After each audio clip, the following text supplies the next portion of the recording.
জামাতে ইসলাম বা এরা ক্ষমা চায় না কেন, এরা ক্ষমা চাইলেই তো হয়ে যায়। এখন আমি আপনাকে একটা কথা বলি, এই যে অভিযোগগুলা, এটা কি আসলে রিয়েল কমপ্লেন নাকি পলিটিক্যাল কমপ্লেন? এই জায়গাটা আপনাকে প্রথম অ্যাসার্টেন করতে হবে। 2 লক্ষ মা বোনের ইজ্জত যখন লুটে নেওয়া হইলো, কিংবা 30 লক্ষ শহীদ হইলো, শহীদ আমরা বলি যুদ্ধের জন্য, কিন্তু ইনফ্যাক্ট তারা তো নিহত হয়েছে বা তাদেরকে হত্যা করা হয়েছে। তাহলে এই হত্যার যে বিচার এবং ধর্ষণ যদি বলেন, মা বোনের সম্ভ্রম নষ্ট করার সেটার যে বিচার, এগুলো তো কোনোভাবে কম্পাউন্ডেবল না, এটা ক্ষমা চেলেও মাফ হবে না।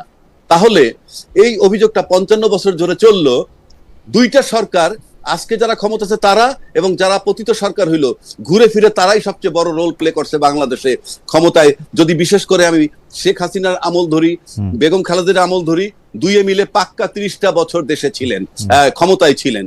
তাহলে এই অভিযোগটা কি শুধুই রাজনৈতিক অভিযোগ নাকি আসলেই ক্রিমিনাল অফেন্স? ক্রিমিনাল অফেন্সের তামাদি নাই, ক্রিমিনাল অফেন্সের মাপ নাই যে অপরাধগুলো তারা করছে। তাহলে এটার বিচার কেন হচ্ছে না? আওয়ামী লীগকে প্রিয় মনে করতেন, তাদের উপরে হত্যা বা অন্যান্য অপরাধের, অন্যান্য জুলুমের দায় দেয়া যাবে কিনা, মানে তাদের বিরুদ্ধে হত্যা বা অন্যান্য অপরাধের যে দায় সেটা তাদের উপরে দেয়া যাবে কিনা, যেহেতু তারা ওই সরকারের বা ওই জুলুমগুলির সাথে সহযোগিতা করেছেন। আমরা একটু আপনার কাছ থেকে এটা একটু জানতে চাই। এর কারণ হচ্ছে, যদি যায় তাহলে পরবর্তী সরকারের অন্যায় অপরাধ এবং পরবর্তী সরকারকে যেসব সাংবাদিক সমর্থন করবেন, ভালো বলবেন, তাদেরকেও সেই একই অপরাধে অভিযুক্ত করা যাবে কিনা। অ্যাডভোকেট রাজ্জাকি। খালেদ ভাই, আপনি একজন সিনিয়র জার্নালিস্ট, নাম্বার 1। আপনি ম্যাজিস্ট্রেসিতে ছিলেন, আপনি অনেক বড় আইনজ্ঞ, সেটা না বললেও আপনি আইনের সাথে সম্পৃক্ত ছিলেন বরাবরই। সেক্ষেত্রে আপনি নিজে জানেন যে বাংলাদেশে আইনটা কিভাবে চলে এবং আইনের প্রয়োগ কিভাবে হয়। বাক স্বাধীনতার কথা বললেন, আর বাক স্বাধীনতার কথা যদি এক লাইনে শেষ করে দিন, আমার কথা না, কোনো একটা দামি লোকের কথা, নামটা মনে নাই, যে ফ্রিডম অফ স্পিচ বলতে যা বোঝায় তা পৃথিবীর সর্বত্রই আছে এবং বাংলাদেশেও আছে, অতীতেও ছিল, এখনো আছে। কিন্তু প্রশ্ন হচ্ছে ফ্রিডম আফটার স্পিচ থাকে কিনা, দ্যাট ইজ ইম্পর্টেন্ট। অর্থাৎ আপনি বলতে পারবেন, আপনার যা মন চায় বলে গেলেন, তারপরে ফ্রিডম আফটার স্পিচ থাকে কিনা, দ্যাট ইজ ইম্পর্টেন্ট। যখনই দেখবেন যে ফ্রিডম আফটার স্পিচ নাই, তার মানে ফ্রিডম অফ স্পিচ আপনার নাই। এটা আপনি সিম্পল ব্যাটার। আর যদি জুডিশিয়ারির দিকে আসেন আপনি, বা বিচার ব্যবস্থার দিকে যদি আপনি আসেন, আপনি বলেন যে আপনি যখন খুব সুপরিকল্পিতভাবে যখন আপনি একটা বিচার বিভাগকে নির্বাহী বিভাগের অধীনে নিয়ে যাচ্ছেন, তার মানে আপনি নির্বাহী বিভাগের অধীনে গিয়ে নেওয়ার পর বিচার ব্যবস্থায় যারা বিচার কাজে নিয়োজিত থাকবেন, তাদের পাশ দিয়ে যখন নির্বাহী বিভাগের লোকগুলা হাঁটাচলা করবে, তখন তাদের বারবার মনে হবে এরা আমার নিয়োগকর্তা।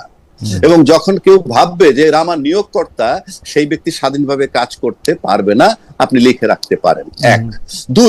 2, যারা বিশ্বাস করেন যে আমরা বিচার বিভাগের স্বাধীনতা চাই, তারা অ্যাটলিস্ট বিচার বিভাগের সচিবালয়টা যখন স্টপ করে দেয়, বন্ধ করে দেয়, আইনটাকে পাশ না করে, দ্যাট ইজ অধ্যাদেশটাকে বাতিল করে দিয়ে বা তাকে গ্রহণ না করে, যখন একটা সচিবালয়, বিচার বিভাগের জন্য আলাদা সচিবালয় হয়েছে, সেই অবস্থায় যখন তাকে স্টপ করে দেওয়া হয়, তখন তো আপনাকে বোঝা যায় ইন্টেনশন কি। আপনি জানেন যে ক্রিমিনাল কেসের ক্ষেত্রে মোটিভ, ইন্টেনশন একটা ফ্যাক্টর।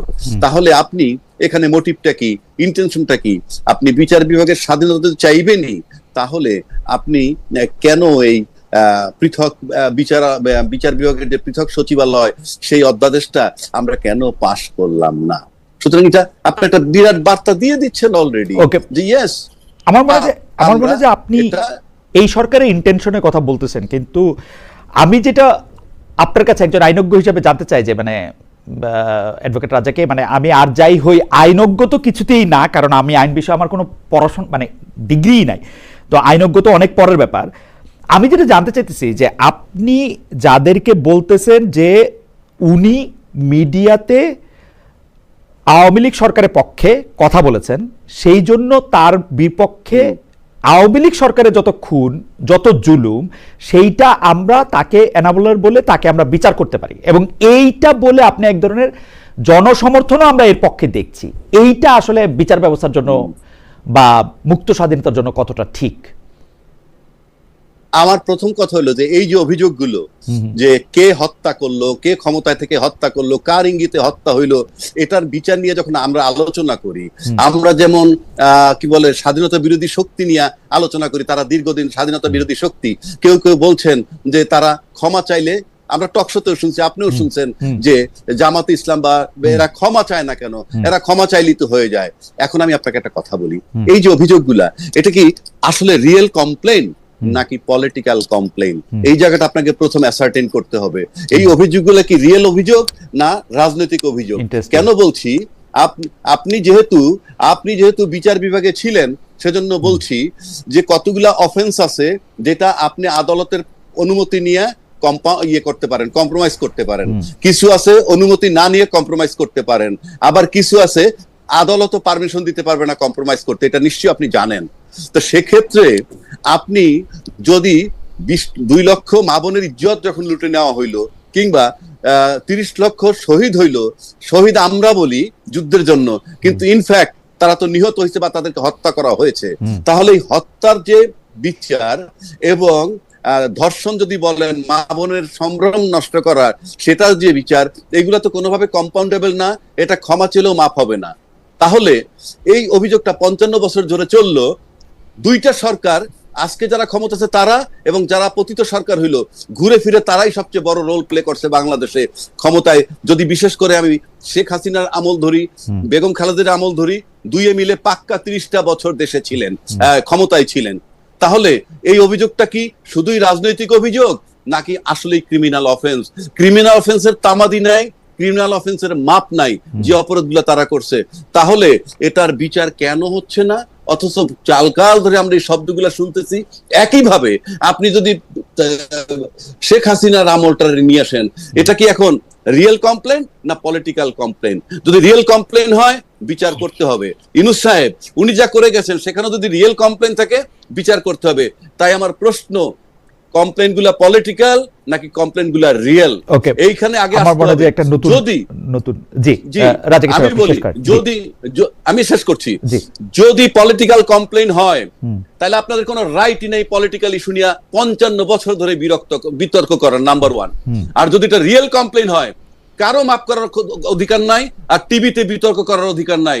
আপনাদের বিচার করতে হবে। আর যদি বিচার করতে না পারেন, আপনাদেরকে ব্যাখ্যা দিতে হবে কেন পারছেন না। বিচার করতে না পারলে বিতর্ক তুলবেন না, নিজেরা কুইট করবেন যার যার পজিশন থেকে, কারণ বিচার করার নৈতিক দায়িত্ব আপনার। আমার মনে হয় যে রাজ্জাকি ভাই তার জায়গা থেকে বলছেন, এটা আমরা নিশ্চয়ই আরো এটা জানতে চাইবো। আমি একটু